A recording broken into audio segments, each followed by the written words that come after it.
লড়াই, যুদ্ধ, সীমান্ত সংঘাত যত বাড়বে, রাষ্ট্রগুলোর সামরিক খাতে খরচও ততই বাড়বে। এটাই স্বাভাবিক। তবে এমন কিছু দেশ রয়েছে যারা সরাসরি যুদ্ধে জড়িত না থেকেও সামরিক খাতে বিপুল পরিমাণে খরচ করে থাকে।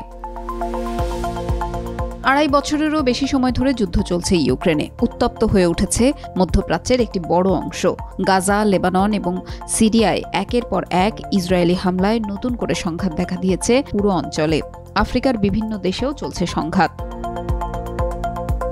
সামরিক খাতে সবচেয়ে বেশি খরচ করা দেশগুলোর একটি তালিকা করেছে গবেষণা প্রতিষ্ঠান Stockholm international piece research institute SIPRI। এই প্রতিষ্ঠান সামরিক ব্যয়, অস্ত্র বাণিজ্য বিষয়ে তথ্য সংগ্রহ করে। খরচের এই হিসাব 2023 সালের। তালিকায় সবার উপরে রয়েছে যুক্তরাষ্ট্রের নাম। SIPRI বলছে 2023 সালে যুক্তরাষ্ট্র সামরিক খাতে $916 বিলিয়ন খরচ করেছে। পরের দুটি নাম যথাক্রমে চীন ও রাশিয়ার। চীনের সামরিক খরচ $296 বিলিয়ন, আর ইউক্রেনের সঙ্গে যুদ্ধরত রাশিয়া সামরিক খাতে $109 বিলিয়ন খরচ করেছে। চতুর্থ ও পঞ্চম স্থানে রয়েছে ভারত ও সৌদি আরব। ভারতের সামরিক খরচ $83.6 বিলিয়ন, সৌদি আরবের $75.8 বিলিয়ন।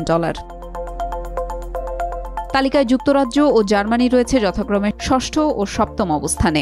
যুক্তরাজ্য খরচ করেছে $74.9 বিলিয়ন, আর জার্মানি $66.9 বিলিয়ন।